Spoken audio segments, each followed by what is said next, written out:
알기 쉬운 빅데이터 기술과 분석의 세계.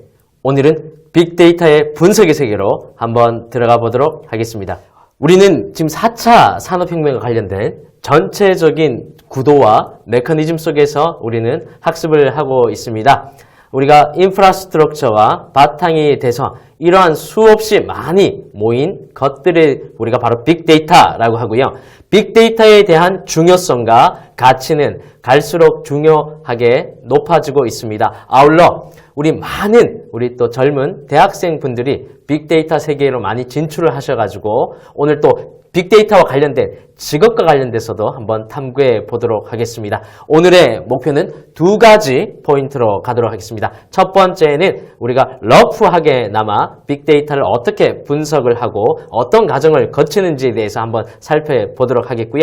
두 번째는 빅데이터와 관련된 직업의 세계도 한번 탐구해 보도록 하겠습니다. 우리가 앞길과 진로와 개인의 또 우리 길에 대해서 많은 또 고민이 드는데요. 정말 빅데이터 세계에 우리 굉장히 장래가 촉망되는 직업군 중에 하나가 아닐 수가 없습니다. 함께 재밌게 여행을 떠나보도록 하겠습니다. 우리가 지난 시간에는 빅데이터 활용의 사례에 대해서 한번 우리가 소프트하게 터치를 했습니다. 바로 기술적인 이야기들 하면 좀 재미가 없거나 또 이렇게 다소 삭막하거나 딱딱하게 느끼기 때문이죠. 그런데 이번 주 같은 경우에는 그럼에도 불구하고 빅데이터가 전체적으로 어떻게 돌아가는지에 대한 메커니즘에 대해서는 기본적인 것들은 이해할 필요가 있기 때문에 오늘은 기술 메커니즘에 우리 중점으로 포인트를 맞춰서 진행을 하도록 하겠습니다. 먼저 빅데이터 전체의 프로세스를 한번 살펴보도록 하겠습니다. 과연 도대체 빅데이터는 어떻게 분석을 할까요? 그리고 빅데이터는 어떻게 또 실제로 우리가 눈앞에 보여주게 되고 그것을 어떻게 우리가 또 해석하게 되고 그렇게 하게 될까요? 전체적인 빅데이터 프로세스를 한번 살펴보도록 하겠습니다. 먼저 우리 스토링, 어떤 저장을 일단은 우리가 해야 됩니다. 컬렉션, 일단은 모아야 되죠. 우리가 일단은 데이터 수도 없이 많은 우리 데이터들을 우리가 모아야 되고요. 모아야 되고요. 그 다음에 두 번째 우리 단계는 이러한 우리 데이터들을 우리가 단순히 모은 데만 국한되는 게 아니고 스토링, 어떤 저장을 해야 됩니다. 하지만은 데이터가 너무나 큽니다. 그래서 과거 같은 경우에는 정말 이러한 데이터들을 컬렉션, 어떤 수집하기도 힘들었지만은 또 기술적으로 그런 데이터들을 스토링, 어떤 저장하기도 사실 힘든 부분이 사실이었습니다. 이러한 것들을 저장을 하고 이러한 저장된 데이터들을 analyze, 분석을 하게 되고 그것이 우리가 디스플레이, 비주얼리 우리가 보여주게 되고 그것이 우리가 applied area, 즉 실제 세계에서 스마트 시티라든지 이러한 시티에 대해서 어떻게 또 연계하고 활용하고 그 다음에 어떻게 또 우리가 실생활에 또 우리가 터치할 수 있는지 이러한 것들이 전체적인 빅데이터 프로세스입니다. 정리를 간단하게 해보면요. 제일 처음에 컬렉션, 수집을 해야 되고요. 둘째는 뭐라고 했죠? 네, 스토링, 저장을 해야 되고요. 그 다음에 분석을 해야 되고 그것을 또 우리가 보여줘야 되고요. 그것에 대해서 인터프레이션, 어떤 해석을 우리가 또 해야 되고요. 거기에 대한 전략을 가지고 현실 세계에 우리가 또 적용이 되는 부분이 있습니다. 그러면은 우리가 첫 번째 1단계에서 How to collect big data, 우리가 도대체 어떻게 효과적으로 빅데이터들을 우리가 컬렉션, 어떤 수집을 할 수 있을까요? 정말 우리가 이 그림에서 나와 있는 것처럼 수도 없이 많은 영 제너레이션들은 정말 스마트폰이라든지 본인의 어떤 GPS의 위치 정보라든지 수많은 우리가 또 데이터들이 있습니다.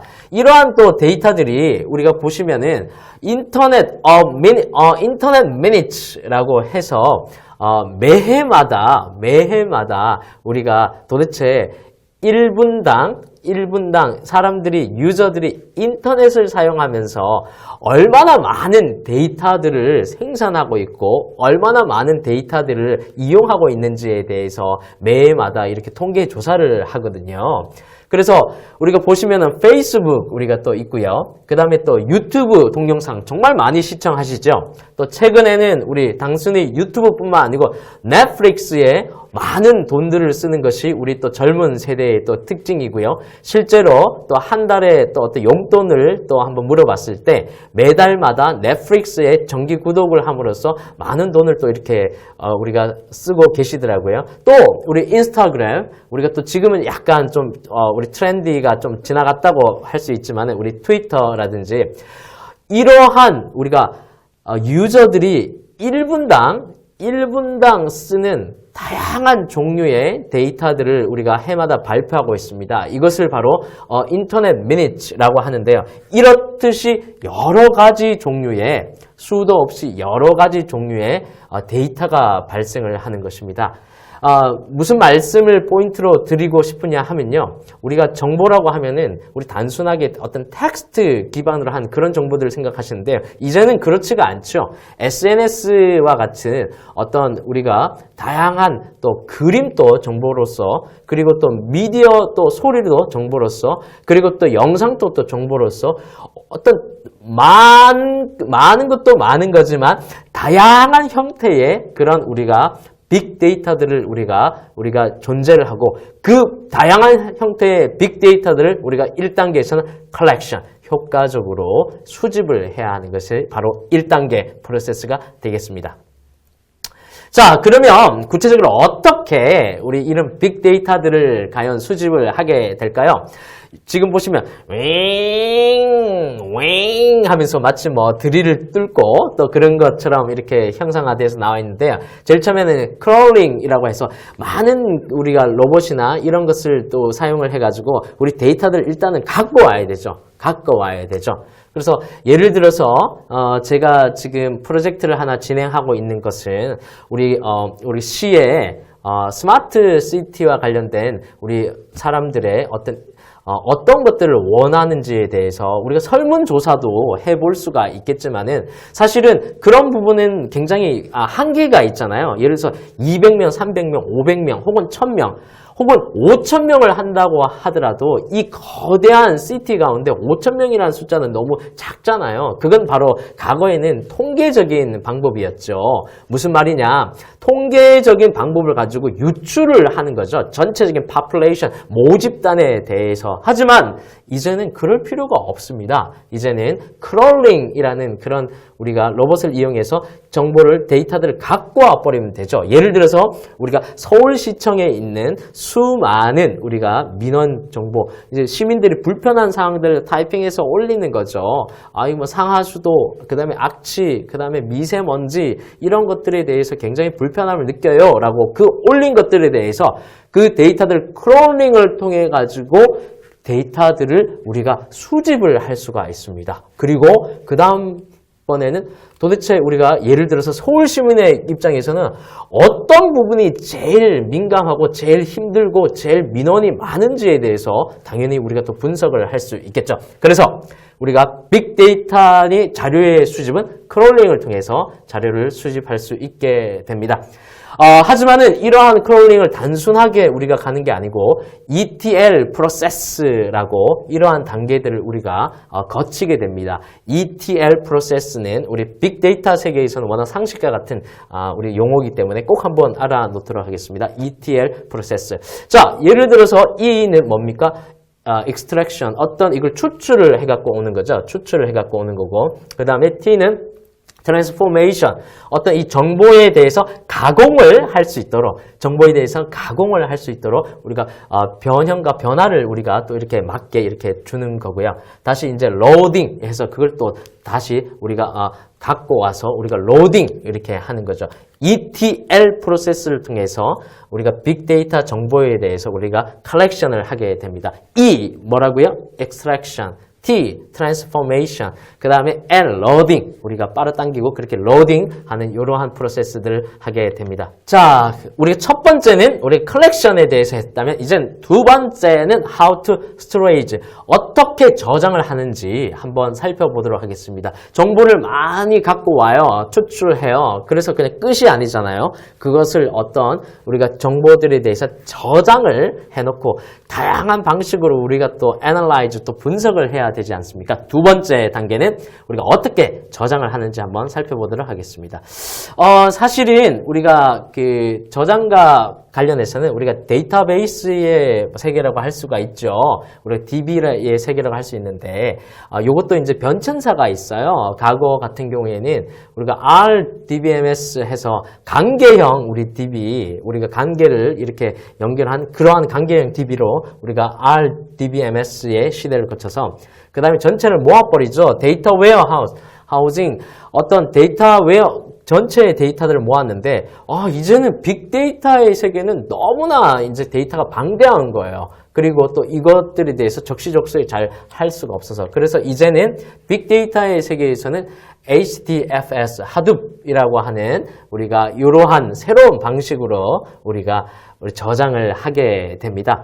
이것과 관련해서 한번 자세히 살펴보도록 할게요. 자, 그래서 보시면은 좀 또 재밌게 만화식의 좀 코믹하게 된 또 우리가 하둡 에코시스템, 하둡과 우리 관련된 우리 또 생태계가 이렇게 있죠. 그래서 우리가 용어적인 또 차원, 전체적인 또 구조적인 차원으로 우리가 힐끗힐끗 스캔을 한번 해 보도록 하겠습니다. 자, 뭐 우리가 예를 들어서 이 중에서 우리가 빅데이터의 세계에 들어가시게 되면은 우리가 자주 이제 용어로 하게 돼 우리가 어떤 데이터를 우리 저장하는 방식에 있어서 여러 가지 것들이 있게 되는데요. 예를 들어서 우리가 멜리투스라든지 그 다음에 우리 보시면은 우리가 H 베이스라든지 그 다음에 우리 보시면은 뭐 피그 그 다음에 하이브라든지 이러한 용어들을 우리가 볼 수가 있습니다. 자, 그래서 두 번째 단계는 포인트에 대한 요약은요. 우리가 저장을 해야 된다. 저장을 해야 되는데 과거에 우리가 여러 가지 저장 방식에서 이제는 하둡을 주로 우리 근간으로 하는 우리 그러한 방식으로 우리가 바뀌게 되고요. 또 앞으로도 당연히 또 더 효과적이고 더 효율적이고 더 우리가 원가 또가 많이 코스트가 우리 내려간 그래 우리가 저코스트 비용이 소모되는 그러한 저장 방식을 우리는 택할 수밖에는 없습니다. 두 번째 단계고요. 세 번째는 자 이 데이터를 이제는 저장을 했으니 이제는 우리 이것에 대해서 한번 분석을 해야 되죠. How to analyze big data. 자, 우리 한번 어떻게 분석을 하는지에 대해서 한번 살펴보도록 하겠습니다.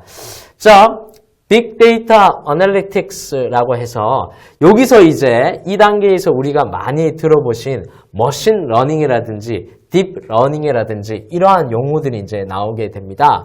우리가 보시면 이제 큰 전체적인 우리가 뭐 부분 집합 또 우리 전체적인 그러한 개념으로 보시면은 우리 기본적으로 우리 딥 러닝, 그 다음에 딥 러닝을 또 커버하는 그 머신 러닝, 또 머신 러닝 이러한 것들이 또 우리가 애널라이즈한 것들이 이루어지게 되면 드디어 우리가 AI, 우리가 인공지능 우리가 할 수가 이제 있는 거죠. 그래서 딥 러닝, 머신 러닝, 그 다음에 AI 이렇게 우리가 점점 우리가 큰 바운더리로서 우리가 이러한 것들이 존재하게 됩니다. 그러면 딥 러닝과 머신 러닝도 한번 우리 살짝 한번 소프트하게 터치 한번 해보도록 하겠습니다. 자, 예를 들어서 우리가 머신 러닝의 세계 같은 경우에는 다양한 이제 분석의 방법들이 있습니다. 마치 사실 좀 통계학을 우리가 공부해 보신 분들이 있으신지 모르겠는데요. 통계도 다양한 우리 뭐 리그레이션 뭐 핵이라든지 뭐 여러 가지 그런 우리가 분석의 방법들이 있듯이 우리가 머신 러닝의 세계에서도 우리가 여러 가지 다양한 방법들이 있습니다. 뭐 대표적으로 우리가 용어 정도, 그 다음에 이러한 또 머신러닝 안에 세부적으로 여러 가지 분석의 방법들이 있구나 정도로 우리가 한번 아시면 되겠는데요. 우리가 클래시피케이션, 그 다음에 우리가 레귤레이션, 해기 분석이죠. 그 다음에 클러스터링, 우리가 또 군집으로, 그 다음에 어소시에이션, 또 이러한 것들을 하게 됩니다. 빅데이터의 분석의 세계에 들어가면요. 우리가 또 이러한 또 어떻게 세부적으로 분석을 또 하는지에 대해서 각 용도에 맞는 분석들의 타입들이 있게 되는 거죠. 자, 그 다음에 우리가 이제 이 데이터들 실제로 우리가 화면으로 어떻게 하면은 실제로 볼 수 있는지에 대한 우리가 visualization, 어떤 시각화의 우리가 대목으로 한번 가보도록 하겠습니다. 일단은 요까지 한번 우리 정리를 한번 해보도록 하겠습니다. 빅데이터에 우리가 전체적인 어떤 과정이 있다고 했죠? 제일 처음에 어떻게 해야 되나요? collection. 그렇죠. 수집을 해야 되죠. 두 번째는요.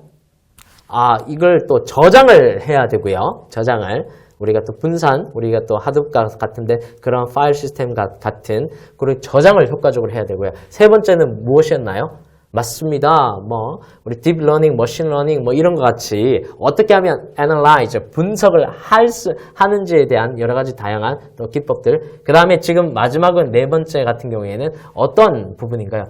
이것을 분석만 끝나는 게 아니고 이걸 실제로 보여줘야 되죠. 보여줘야 되죠. 우리가 유저나 우리 사람들이 어떻게 쉽게 이 정보가 어떻게 보여줄 수 있는지 이 부분이 굉장히 중요한 거죠. 따라서 사실 요까지만 좀 정리를 하셔더라도요. 우리가 빅데이터 전문가라고 하면은 모든 부분에 있어서 잘할 수가 없습니다. 예를 들어서 어떻게 하면 효과적으로 또 컬렉션 할 수 있는지, 그 다음에 우리가 어떻게 하면 또 효과적으로 또 저장을 하고 요걸 또 분석을 하고 또 요걸 또 잘 어떻게 보여줄 수 있는지, 그래서 각 부분마다 분야마다 또 전문이 있어야 되죠.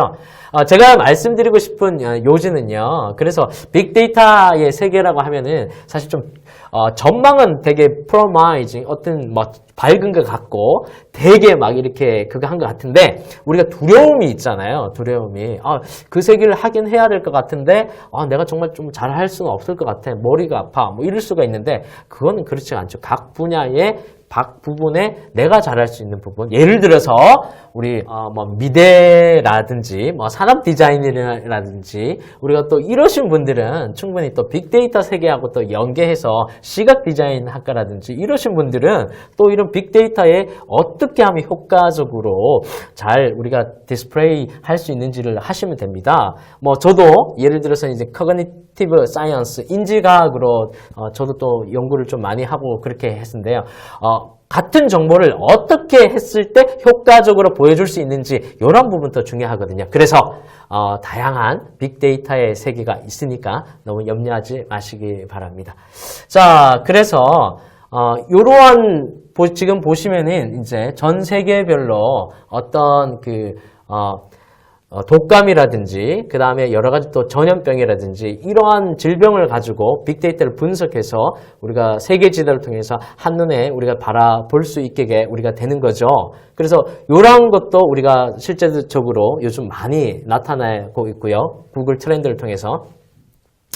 자, 그 다음에 보시면은 또 비주얼라이제이션 어떤 툴 중에 하나가 우리가 갭마인더라는 것이 있습니다. 갭마인더. 그래서 이러한 것도 우리가 이러한 툴을 이용해서 우리가 쉽게 디스플레이를 우리가 충분히 이렇게 할 수 있고요. 그래서 어떤 소득별로 요거 같은 경우에 또 인구별로 소득별로 또 한눈에 볼 수 있게 정말 어디가 좀 아주 최빈국이고 또 어디가 또 실제로 좀 잘 살고 있는지 이렇게 우리가 나타낼 수도 우리가 있고요. 이러한 어떤 비주얼의 세계도 우리가 흥미롭게 볼 수가 있는 부분입니다. 자, 그렇다면 이제 우리가 한번 빅데이터와 관련된 직업들에 대해서 한번 살펴보도록 하겠습니다. 우리 결국 20대의 핵심은요, 자기 길을 찾는 거거든요. 자기가 어디로 갈까. 그래서 사실은 이제 제일 좋기로는 자기의 적성과 취향과 자기가 하고 싶은 거, 좋아하는 거, 즐거워하는 거, 이렇게 가셔야 되죠. 근데 또 두 번째 우리의 고민이 그렇다고 해서 좀 너무 뭐랄까 좀 비인기 직종이라든지 너무 막 어디 이제는 트렌드가 끝난 걸 우리가 붙잡을 수는 없지 않습니까? 그래서 빅데이터는 분명하게도 굉장히 우리가 핫한 그리고 굉장히 좀 어트랙티브 매력 있는 우리 곳입니다. 따라서 한번 직업과 관련된 세계 빅데이터 한번 살펴보도록 하겠습니다. 자, 우리가 가장 손쉽게 빅데이터의 세계로 우리가 볼 수 있는 부분의 하나가요. 우리 데이터 사이언티스트라고 하죠. 좀 표현이, 제가 완곡하게 좀 표현하면은, 가장 21세기에서 매력적인 직업 중에 하나다. 가장 매력적인 직업 중에 하나다라고 그렇게 데이터 사이언티스트가 할 수가 있는데요. 요거는 이제, 데이터 사이언티스트의 어떤 해부도입니다. 그러니까 어떤 사람들이 데이터 사이언티스트를 하고 있는지, 그리고 그들의 연봉이 어떻게 되는지, 학력이 어떻게 되는지 이런 것들 나와 있는데요. 제가 간략하게 좀 요약을 해서 보면요. 물론 좀 미국의 기준이다 보니까 조금 한국하고 조금 다른 면도 있는데 일반적으로 한번 보시면은 일단은 좀 대학원 석사 이상의 분들을 더 대접을 좀 해 주시는 것 같습니다. 왜냐하면 또 빅데이터라는 세계가 우리 학부 한 4년 만에 우리 또 사실 1, 2학년 때는 뭐 좀 노시기도 하고 딴 것도 하시기도 하고 3학년 때 약간 맛봤다가 4학년 때 졸업해야 되니까 그래서 또 그런지 몰라도요. 그래서 학부만으로는 조금 부족하고 대학원 석사 이상의 학력으로 이러한 빅데이터의 세계에서 많이 채용이 되고요. 실제로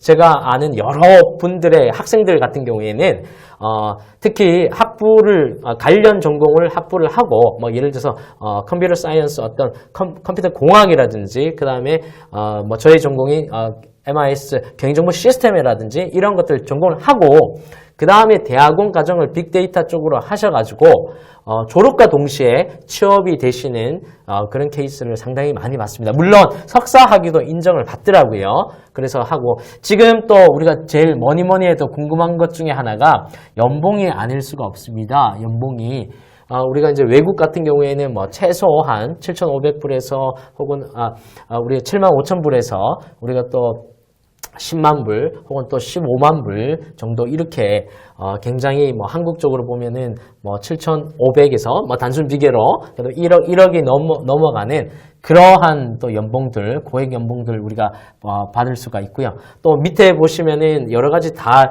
다룰 수 있는 여러 가지 툴이라든지 그다음에 또 테크닉이라든지 기술이라든지 혹은 또 우리 또 한국적인 상황에서는 라이센스라든지 또 이러한 부분들도 우리가 제시가 할 수가 있습니다. 그래서 결론적으로는요, 굉장히 전망이 좋을 수밖에 없고요. 우리가 지금은 정말 학력 파괴의 시대가 아니겠습니까?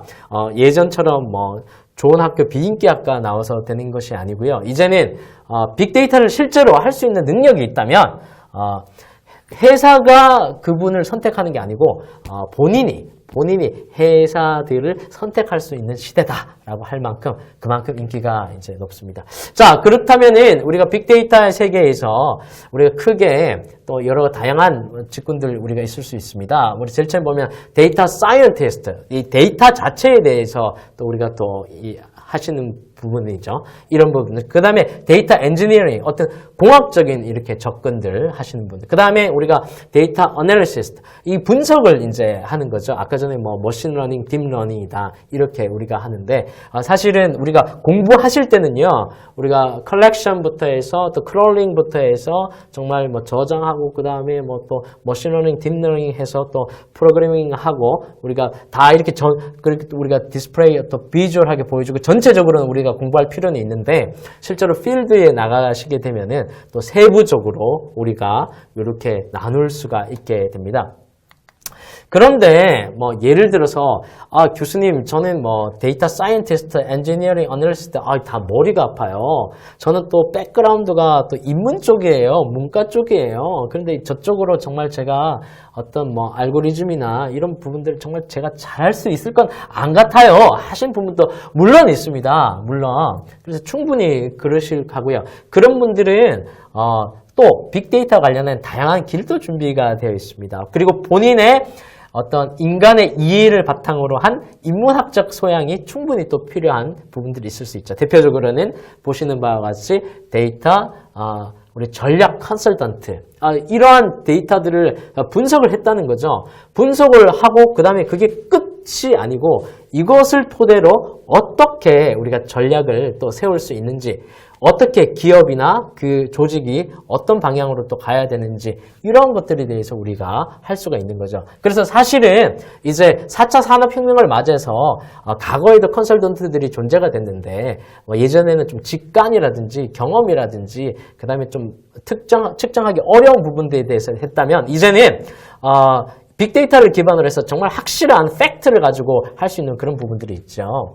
이제 정리를 좀 또 하도록 하겠습니다. 그 다음에 이제 마케팅 스토리텔러. 그러니까 이러한 데이터를 가지고 또 어떠한 또 이야기를 또 끌어낼 수 또 있는지 또 우리가 그렇게 하는 거죠. 뭐 대표적으로 우리가 뭐 재밌게는 뭐 기저귀하고 아기 기저귀하고 그다음에 맥주하고 상관관계가 있더라. 그럼 무슨 말이냐? 맥주하고 그다음에 아기 기저귀하고는 정말 상관관계가 없을 것 같은데 맥주하고 아기 기저귀하고는 상관관계가 있더라. 마케팅 이제 스토리텔러가 이제 그 하는 거죠. 왜 그런지 한번 살펴보니까 이제 주말에 이제 우리 보통 한 30대 이제 아이고 또 너무 아기가 어리니까 바깥에 데리고 나갈 수는 없고 그 다음에 또 집에만 있으려고 하니까 좀 답답하고 그래서 아기 기저귀를 당연히 사면서 그 다음에 맥주를 또 사서 카우치 포테이토라고 해서 소파에 앉아서 이제 야구나 그다음 스포츠 게임이나 그 다음에 예능이나 이런 걸 보면서 이제 맥주를 마시고 이제 어떤 감자칩을 먹고 이제 그렇게 또 시간을 또 이제 보내더라. 그래서 뭐 그런 뭐 기저귀 옆에 또 뭐 맥주를 준다든지 맥주 옆에 또 안주거리를 둔다든지 이런 또 부분에 있어서도 충분히 또 우리가 진출을 할 수가 있는 거죠. 이런 것도 바로 마케팅 우리가 스토리텔러도 우리가 앞으로 유명한 직종 중에 하나고요. 그 다음에 앞서서 제가 말씀드리는 것처럼 우리가 미술 관련되거나 그 다음에 산업 디자인, 시각 디자인 이런 부분들 같은 경우에도 빅데이터를 기반으로 해서 그 다음에 어떻게 효과적으로 정보를 표현할 수 있는지 또 나타내 줄 수 있는지 이러한 부분도 우리가 또 할 수가 있습니다. 아무튼지 이렇듯 우리가 빅데이터의 세계는 앞으로는 정말 거대한 산업으로 우리가 커 나갈 수밖에 없고요. 또 다양한 여러분들의 길들이 열려져 있습니다. 오늘은 한번 빅데이터에 대한 분석 기술과 또 관련돼서 그 다음에 또 직업에 대해서 재밌게 살펴봤습니다. 우리가 앞으로도 또 우리가 인공지능 또 앞으로 여러 가지 다양한 분야의 또 직업에 대해서도 한번 탐색해 보면서 재밌는 시간을 갖도록 할게요. 감사합니다.